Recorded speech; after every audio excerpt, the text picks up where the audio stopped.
So back to Duckula himself on one of the more obvious bits of Duckula merchandising, I suppose, comics. So there was quite a lot of Duckula comics out there.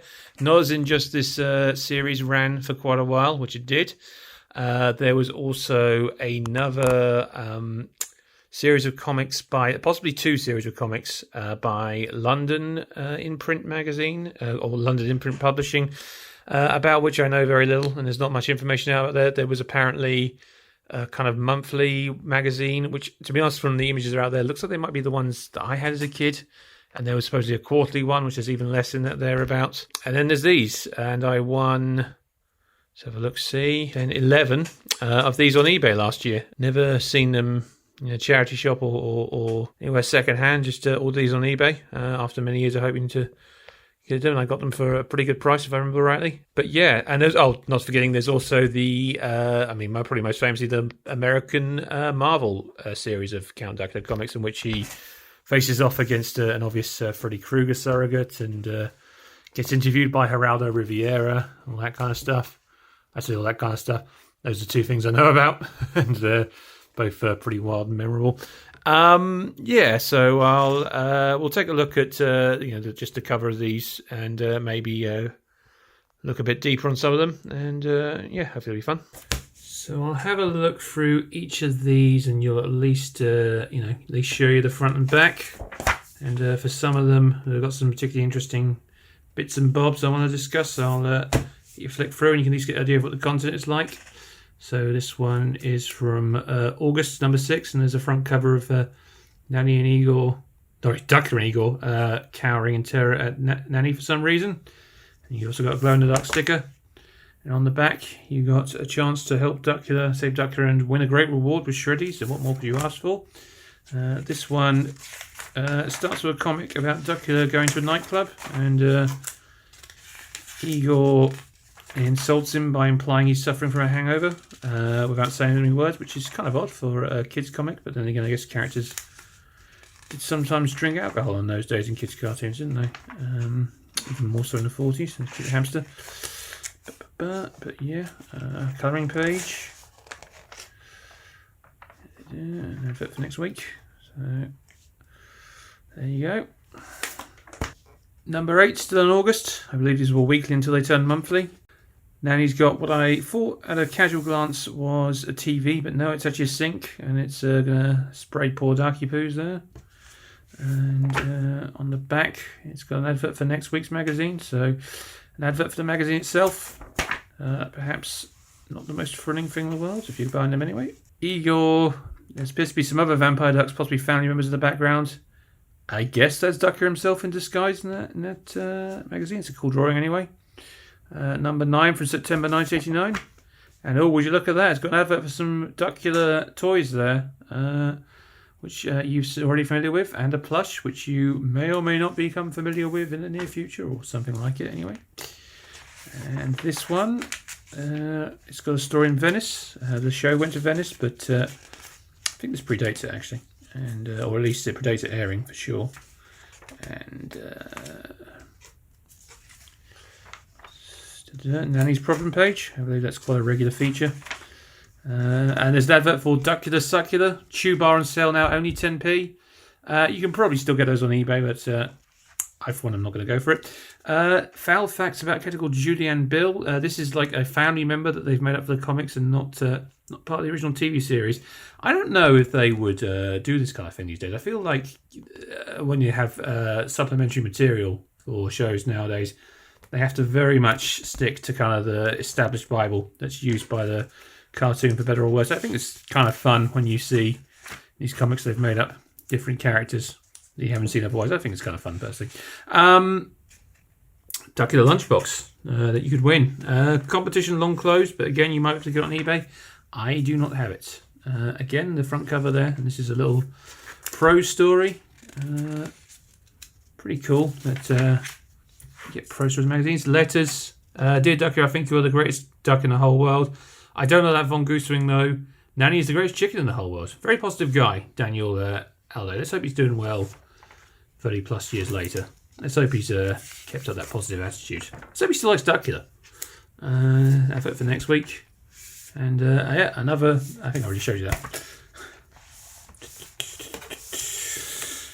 Duckula on holiday, and he's as seen on TV. He's reached number 10, and it's in September of '89, and he's advertised himself again. So it's good fun.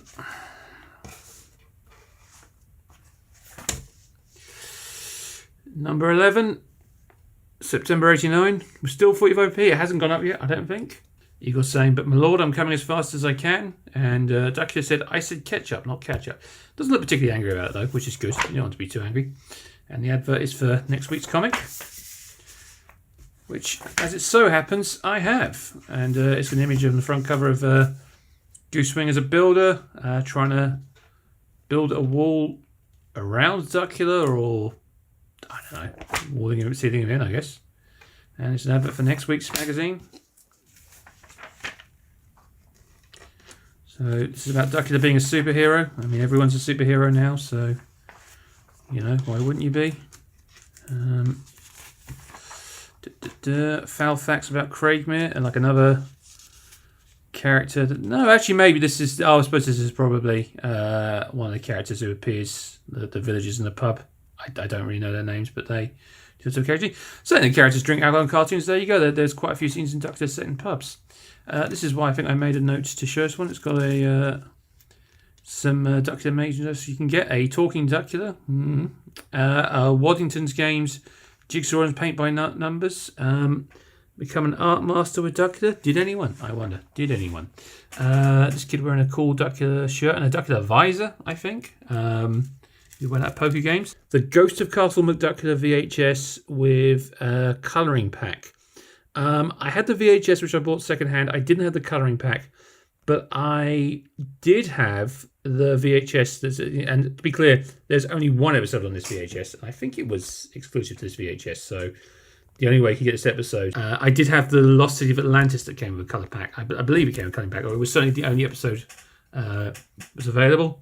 It was the only episode on the VHS tape, is what I mean. A Duckula duvet and pillowcase set, which I am totally not jealous of 80s kids for having, and I definitely would not get one for myself if I could. I just wouldn't be tempted in the slightest. Having fun. I wouldn't try and, somehow find a way to make it fit an adult's bed. I'm swearing to you, this is true. This is another example. This is like a character that's very similar to Tremendous Terrence from the cartoon. So kind of another sort of area where the comics kind of go off on their own kind of path and like aren't totally beholden to what the cartoon was doing. And maybe not even 100% aware of what the cartoon was doing in some cases. It's kind of an interesting little thing. Duckula October 1989, number 13, still 45p. The character of Soames, and very prominent, printed on 80% non-toxic paper, which is very good. An advert for next week's comic on the back. I feel like this is quite a memorable cover. I feel this turns up quite a bit when you search for Duckula Comics for the first images. Aha, I've been rumbled. There are, in fact, quite a few adverts for the cartoon viewer.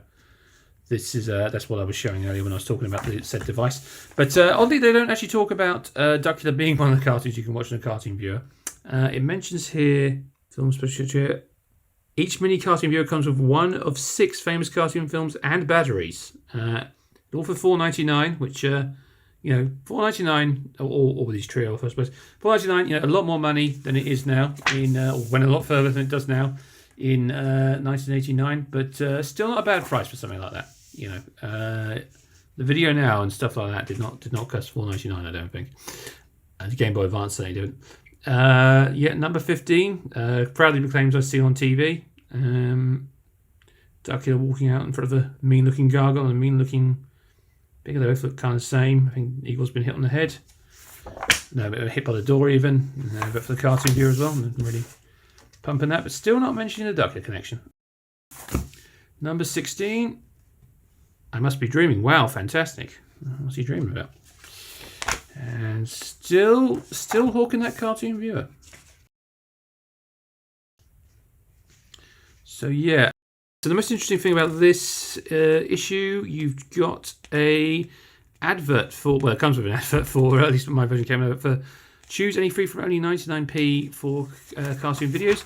And you can see that one of these was Duckula. So it was $6.99 at the time. That was a recommended sale price, or the best sale price. I think often it was actually $7.99 to buy 3 episodes of Duckula VHS tape.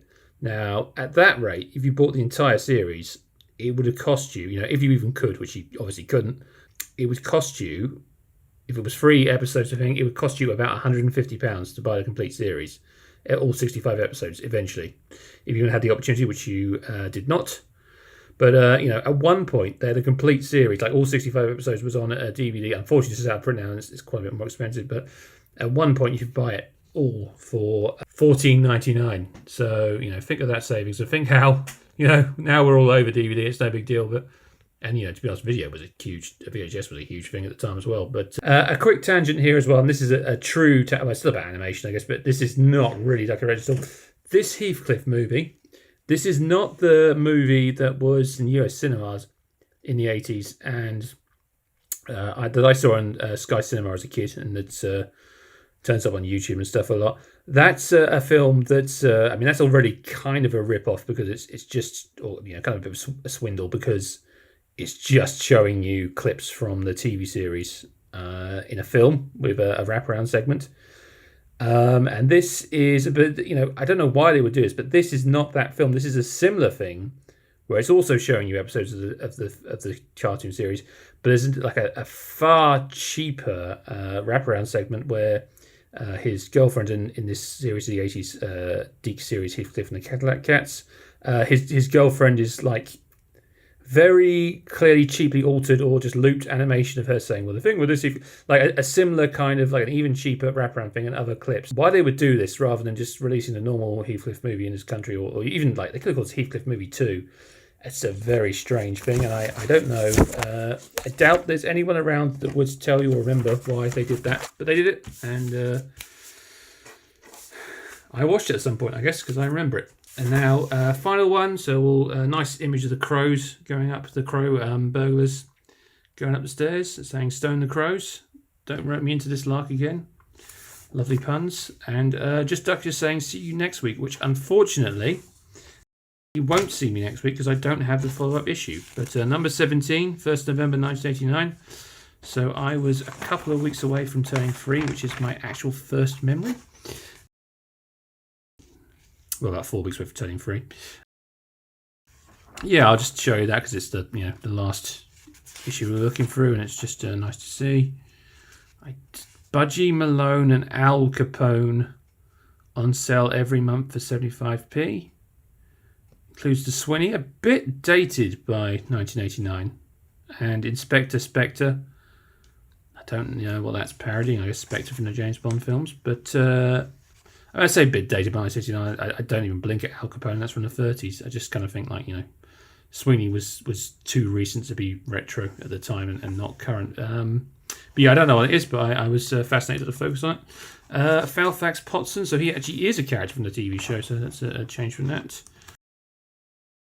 Fancy just taking the competition? I genuinely, unlike the last thing when I was, being tongue-in-cheek, I genuinely have no desire to have a Duckula costume, I must say. Dear Count Duckula, why does Danny always walk through walls? Because it's funny. Trick or treat. Halloween's, I guess November 1st is probably not the date it hits stands. It's like the week after or something like that sometimes, isn't it? I forget. There's a whole deal with that. So you see the comics are a good mix of prose and stories, not too many habits, but it seems like pretty good value for money compared to some comics that are around today, or even ones that I had as a kid a few years later that weren't great. But yep, so those are me Duckula comics, and yep, that was a nice little eBay buy last year, and yeah, they're pretty good. They're pretty good. I haven't read all the stories or anything, but they're a pretty good extension of the TV show that stays fairly faithful to the look and style and tone of the TV show, while still doing their own thing and adding their own stories, and certainly not just simply adapting stories from the TV show, which could be fun in its own way, but this adds a little bit to it, I think.